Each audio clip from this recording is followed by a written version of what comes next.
Queridos, vamos abrir a palavra de Deus em 1 Coríntios, capítulo 7. 1 Coríntios 7, de 1 a 6, o nosso texto dessa manhã. Se você está nos visitando, é nosso costume pregarmos livros inteiros da Bíblia. De manhã nós temos pregado na primeira carta de Paulo aos Coríntios.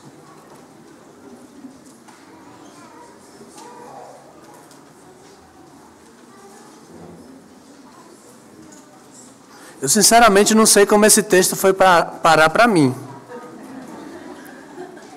Tem um acordo aqui na igreja, mas tudo bem.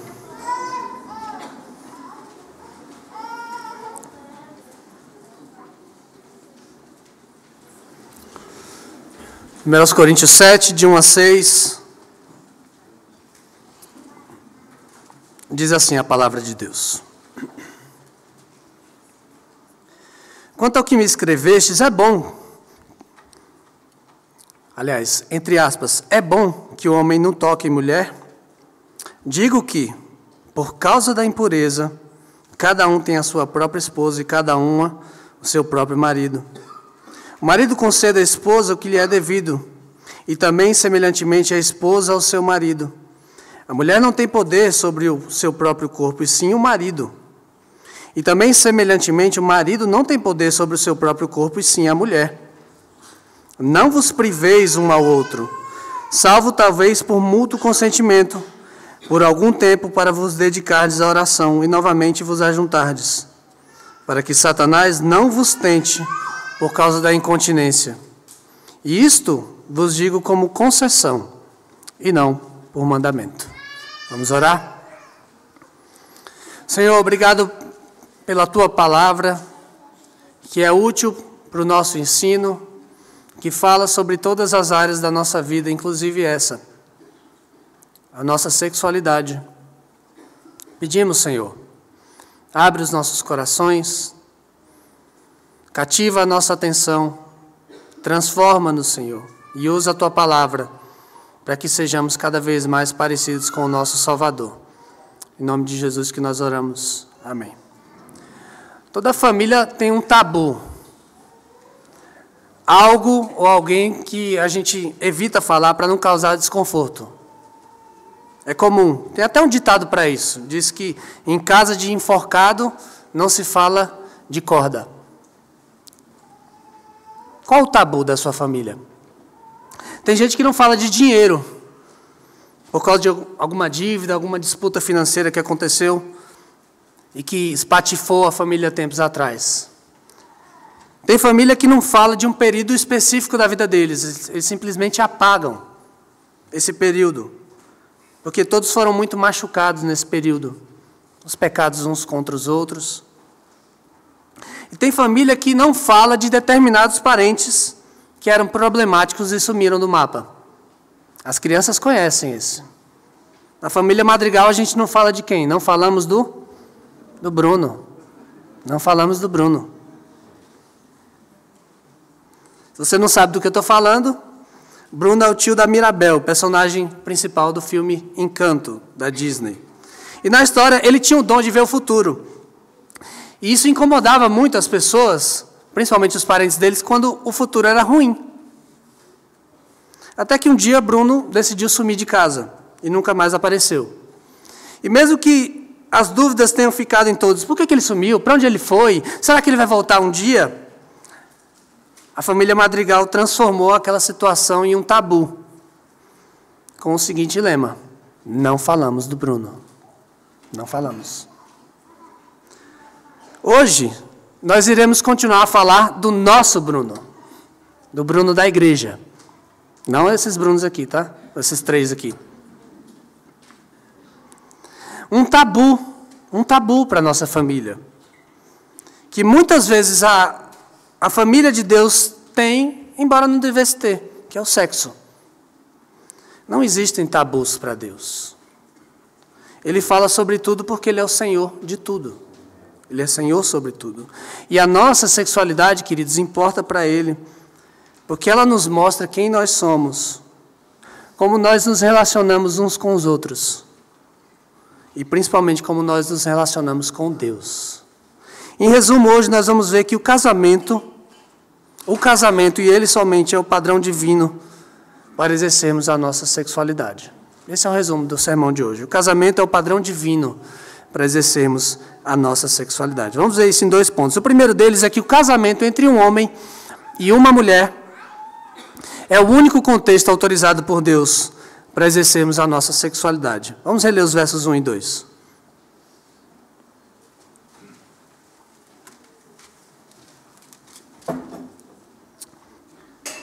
Você vai ver que eu vou ler um pouquinho diferente do que está na sua Bíblia, mas depois eu explico por quê.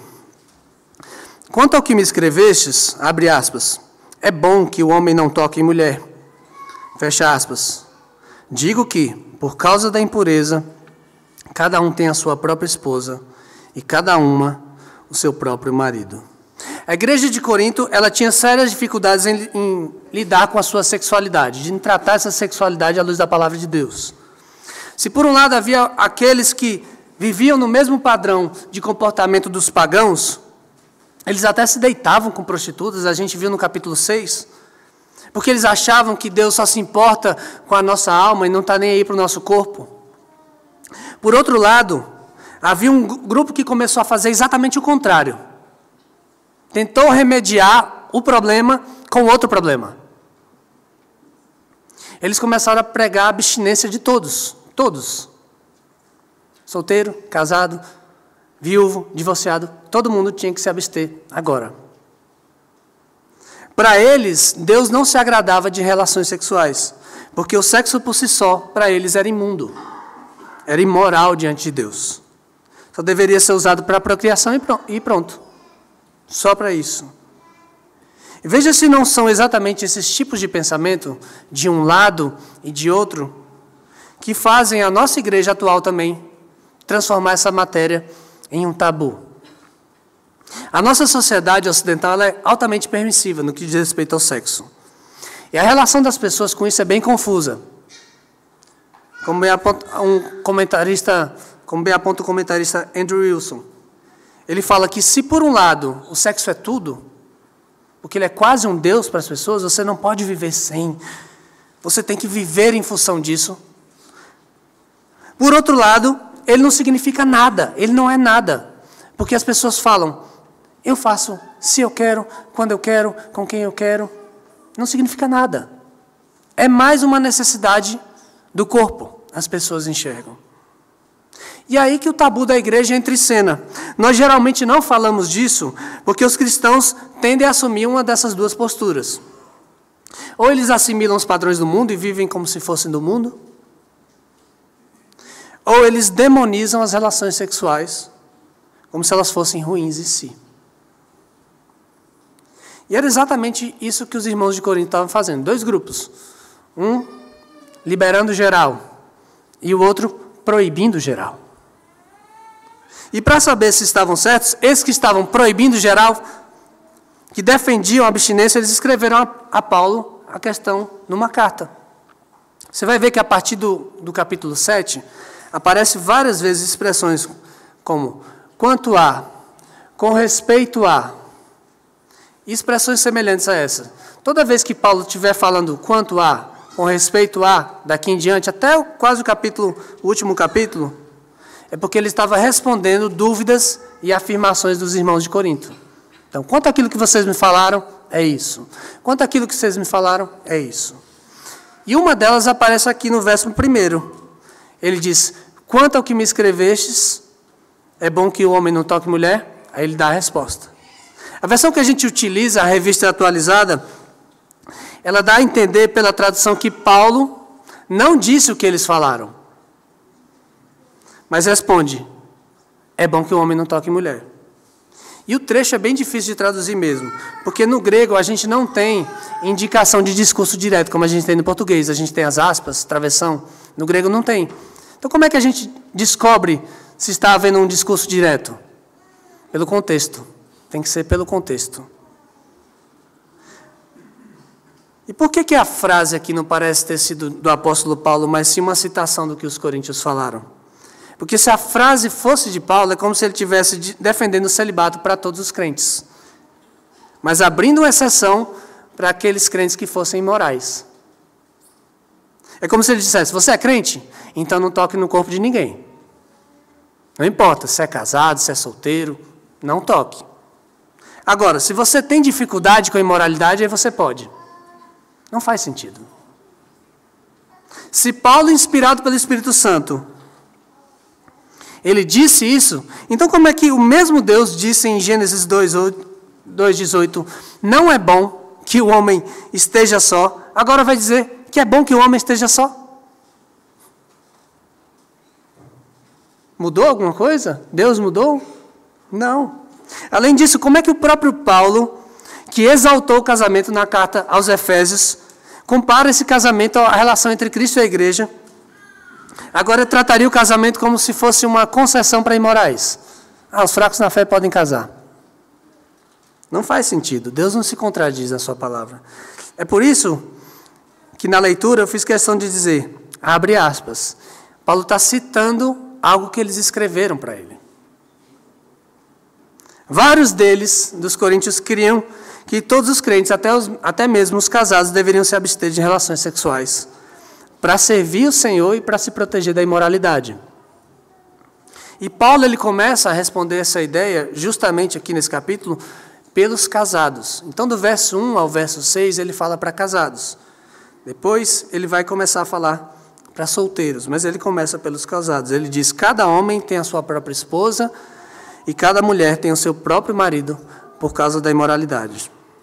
É claro, Paulo não está dizendo que o único remédio para a imoralidade é se casar.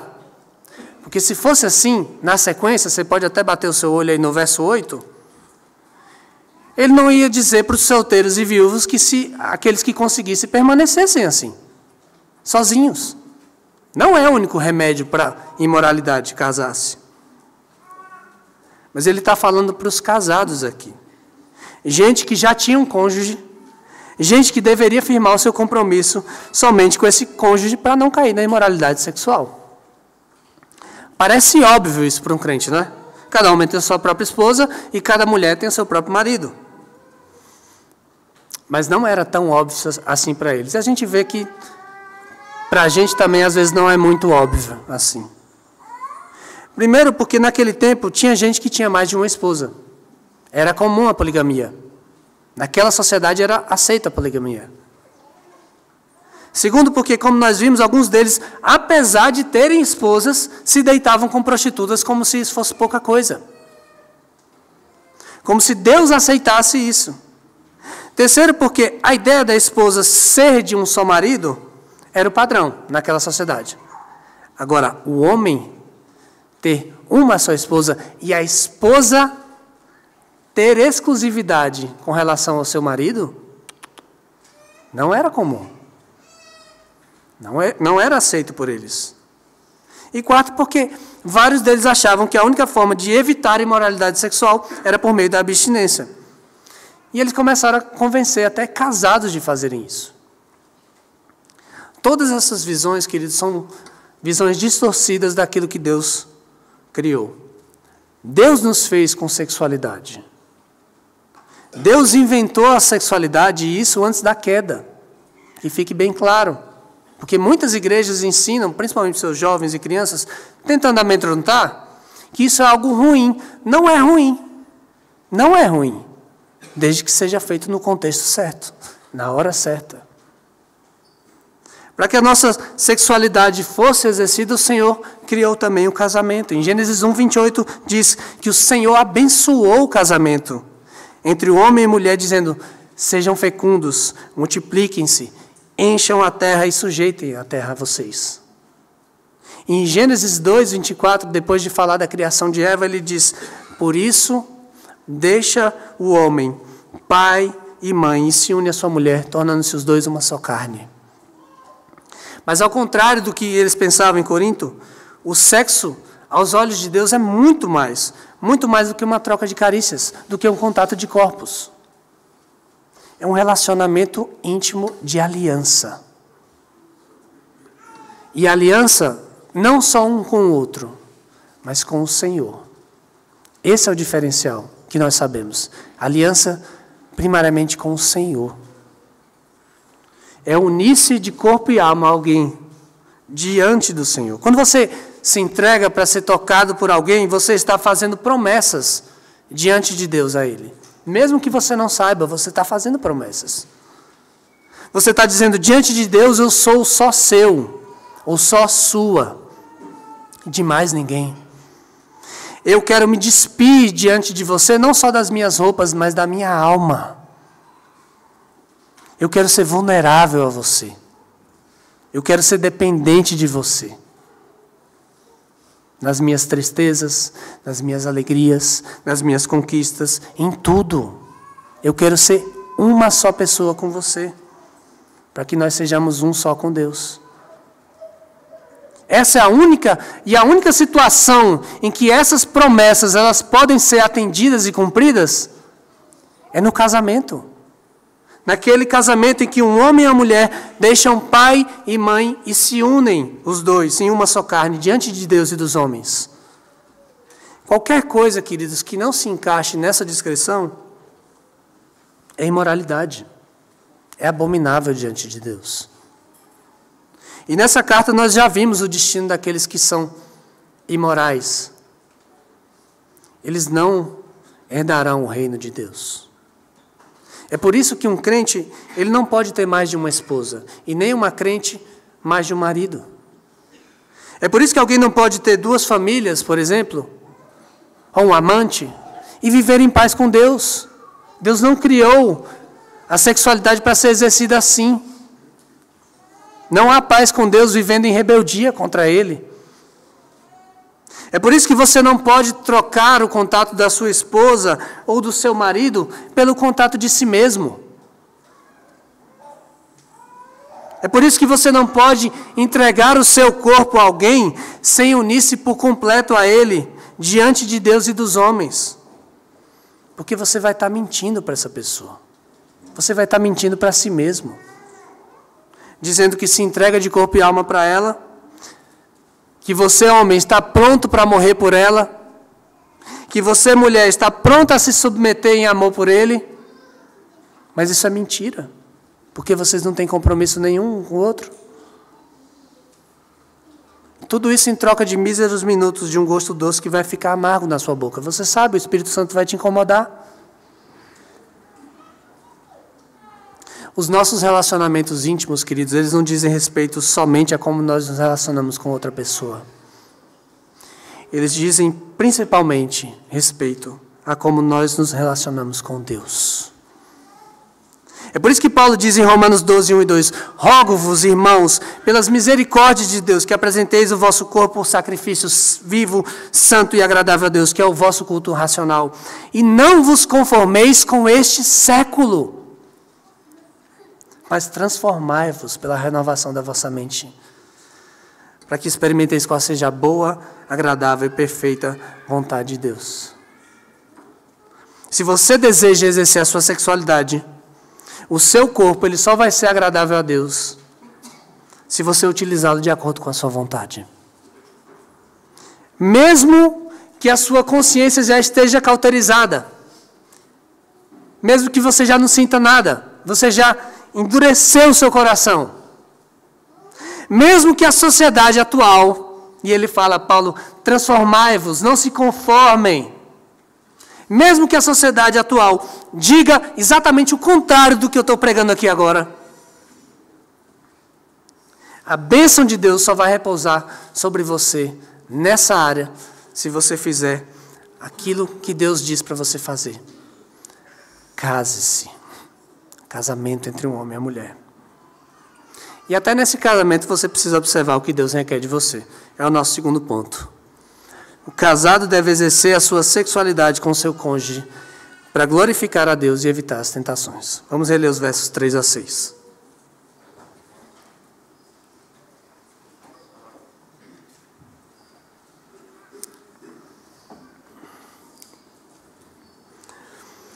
O marido conceda à esposa o que lhe é devido, e também, semelhantemente, a esposa ao seu marido.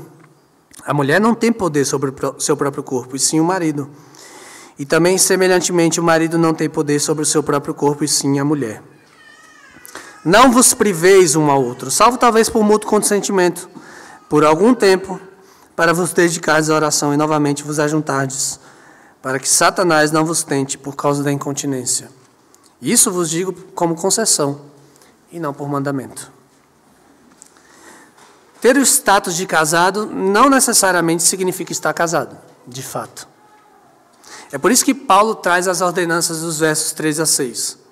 Quando nós assumimos um compromisso diante de Deus e dos homens, de casarmos com alguém, nós firmamos um contrato com essa pessoa. Mas nós firmamos um contrato também com Deus, daquilo que nós faremos para essa pessoa. E você sabe, num contrato, descumprir qualquer cláusula é quebrar o contrato inteiro. Você quebra o contrato. Você descumpre tudo que foi prometido ali. E uma das coisas que nós prometemos a Deus e ao nosso cônjuge no casamento é o cultivo do nosso amor. O cultivo do cuidado e da cumplicidade por meio dos relacionamentos íntimos, um com o outro. É por isso que Paulo diz aos Coríntios: marido, dê à sua esposa o que é dela. E esposa, dê ao seu marido o que é dele. O seu corpo, esposa, não é seu, é do seu marido. O seu corpo também, marido, não é seu, é propriedade da sua esposa. Chocante para alguém do nosso tempo ouvir isso, né? Para eles também era. Para eles também era. Não era cultural. É contracultural. A Bíblia sempre é contracultural. Porque a esposa ser propriedade do marido naquele tempo era absolutamente normal. Mas o marido ser propriedade da esposa não era. Pois é.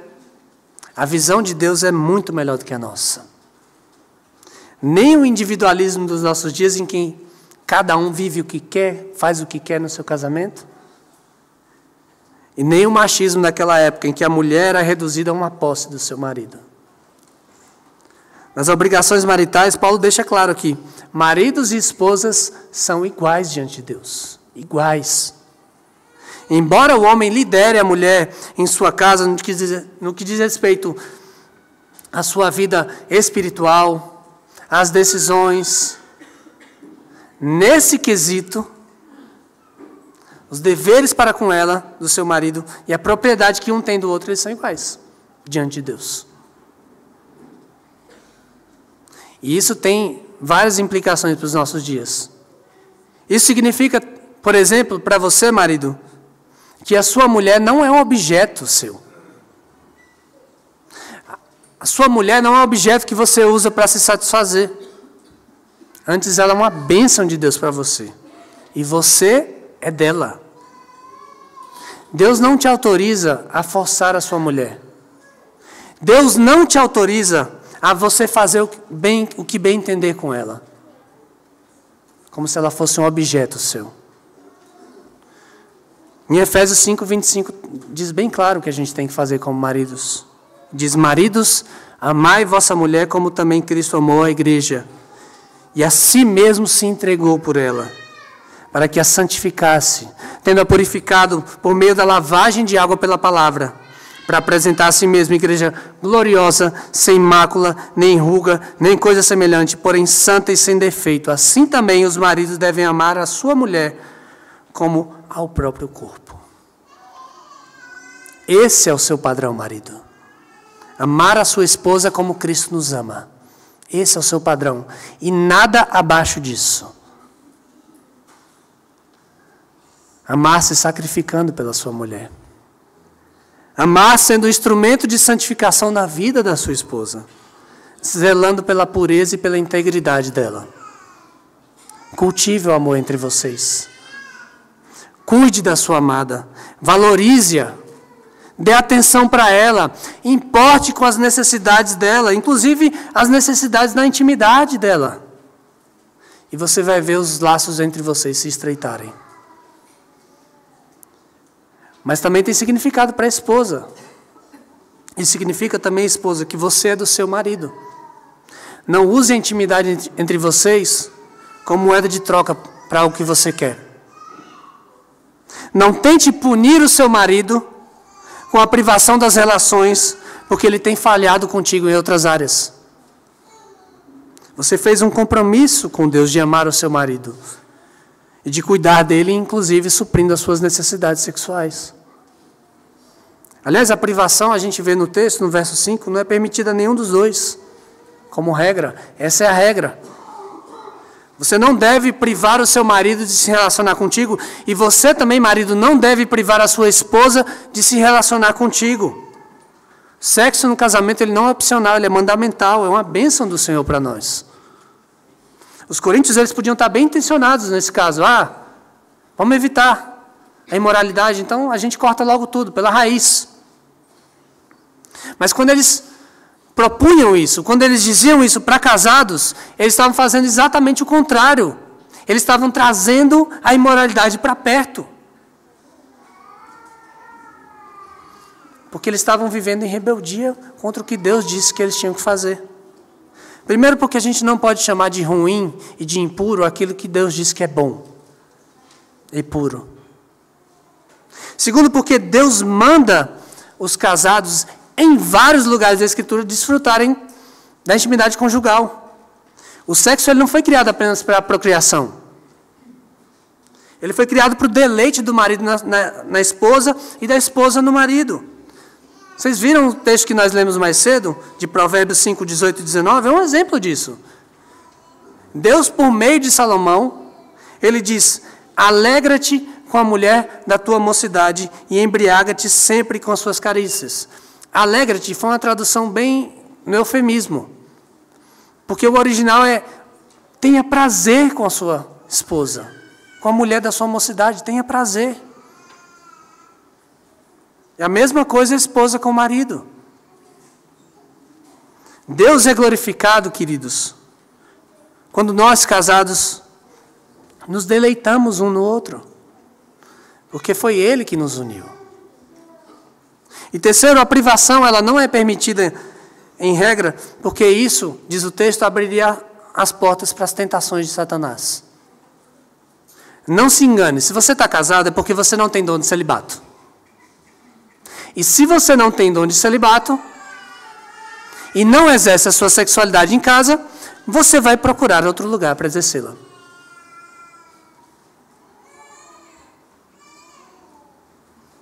Fingir que é forte o suficiente não vai te impedir de cair e principalmente de fazer o outro cair também. Vai expor o seu cônjuge à tentação também. É como uma vez quando eu fui com meus irmãos na Península dos Ministros, lá no lago, estava cheio de mosquito lá. E um dos meus irmãos, que eu não vou revelar o nome para preservar, depois vocês podem perguntar, tem dois aqui. Um dos meus irmãos estava vendo que a gente estava lutando, né, para matar os mosquitos, para eles não matarem a gente antes, né. Estava feio, nunca vi aquilo como naquele dia. E esse irmão teve uma ideia brilhante. Ele disse assim: gente, para os mosquitos pararem de picar a gente, sabe o que a gente faz? Nada. Fica parado e eles vão embora. Funciona. Pode confiar. Depois de alguns minutos eu olhei para a perna dele, estava escorrendo sangue. Escorrendo. Eu nunca vi aquilo na minha vida.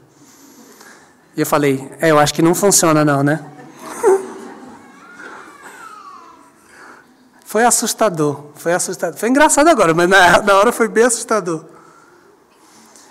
É isso que acontece, queridos, quando você acha que pode afastar o mosquito da tentação sem fazer nada. Deus te deu um repelente, mas você se acha forte o suficiente. Satanás, ele vai usar a sua falta de controle para fazer você e a sua família inteira sangrarem, se você não usar o repelente que ele te deu. E isso vai ser muito mais assustador do que eu vi naquele dia. A única exceção que Paulo traz aqui para que um casal se prive da intimidade, e ele faz questão de dizer no verso 6 que ele diz isso como uma permissão, uma concessão, e não como um mandamento, é quando um casal decide se dedicar à oração.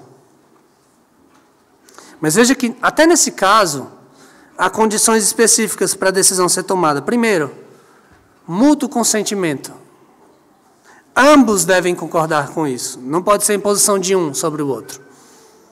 Segundo, ele diz por algum tempo. A melhor tradução seria por um tempo determinado.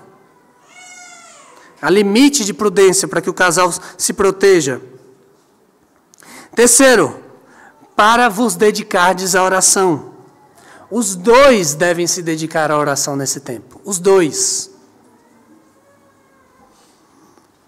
Qualquer outra razão não encontra amparo na Escritura para privação. Qualquer outra razão que não seja essa. E quarto, que logo eles se unam novamente para se protegerem um ao outro das tentações de glorificarem a Deus no seu casamento. Essa é a única exceção. Com condições claras. Por isso, queridos, se essa exceção virou uma regra no seu casamento, procure ajuda. Procure ajuda. Não deixe. Não deixe que as rugas entre vocês, que as preferências pessoais os façam virar as costas para aquilo que é um mandamento e uma bênção de Deus para os casados.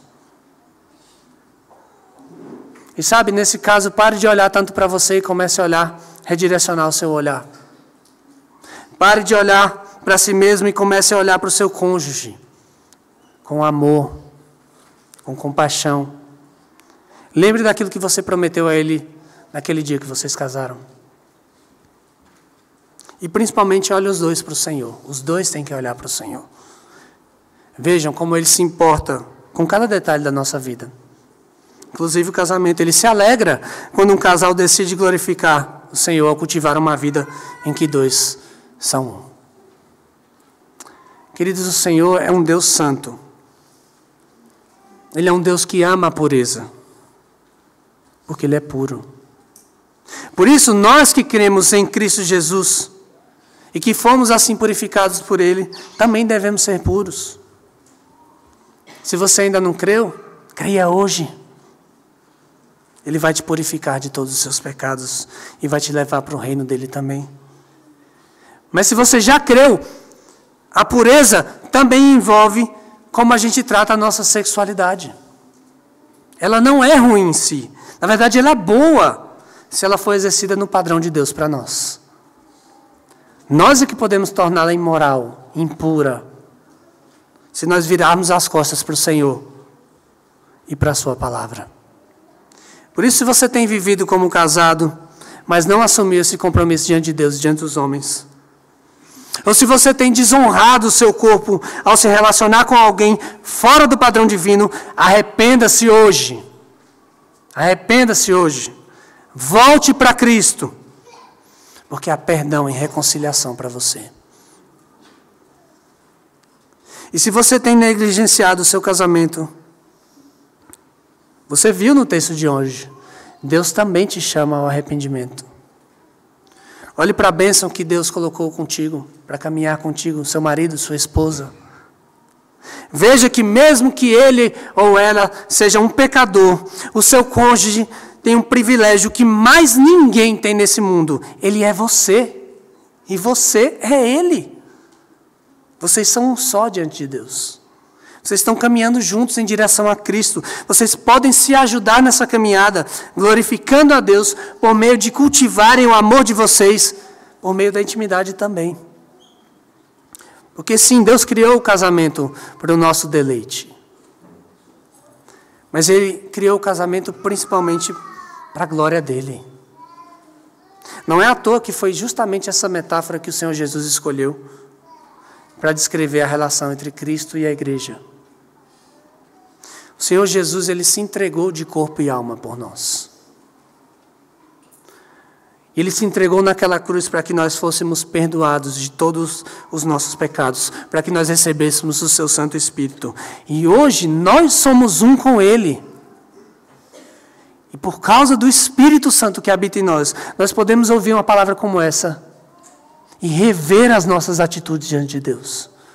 E mudar diante de Deus. O Espírito nos ajuda a mudarmos diante de Deus. Para que a gente viva em honra ao Senhor. Para que a gente desfrute das dádivas que Ele mesmo nos deu. Por causa da nova vida que nós temos nele. Por isso você não precisa chamar de impuro aquilo que Deus diz que é puro. Se feito de acordo com a palavra dele. Aquilo que Deus criou como bom. E que Ele purificou de novo na nossa vida. Nós que cremos nele. Você pode olhar para o sexo não pelas lentes da tolice desse mundo, mas você pode ver o sexo pelas lentes da maravilhosa sabedoria de Deus. Você não precisa tratar o sexo como um tabu, mas você pode falar com ele com sabedoria e reverência diante de Deus. Porque essa família aqui, diferente da família do Bruno, que tinha dúvidas sobre ele, essa família aqui não tem dúvidas sobre aquele que foi, mas que um dia vai voltar. A gente sabe o que ele fez por nós. A gente sabe para onde ele foi. E a gente sabe que um dia ele vai voltar a Jesus Cristo. Aqui a gente pode falar do nosso Bruno, mas a gente fala ainda mais do nosso Jesus, porque ele é a nossa vida. Diz que em casa de enforcado não se fala de corda, né? Mas em casa de crucificado se fala de cruz, porque ela muda tudo na nossa vida. Vamos orar? Obrigado, Senhor, pela cruz que transforma todas as coisas. Obrigado por Jesus, em sua morte e ressurreição, que transforma, Senhor, o nosso coração. Inclusive, Senhor, nessas áreas em que nós deturpamos muitas vezes a Tua palavra. Tem misericórdia de nós. Confessamos os nossos pecados. Nos arrependemos diante do Senhor e confiamos no Teu Espírito, na Tua palavra, que tem poder para transformar os nossos corações. Obrigado porque o Senhor se importa conosco, com a nossa vida, com o nosso casamento, com a nossa sexualidade. Obrigado porque podemos glorificar o Senhor com isso, quando fazemos em honra ao Senhor, em obediência à Tua santa palavra. Ajuda-nos, Senhor, em nome de Jesus. Amém.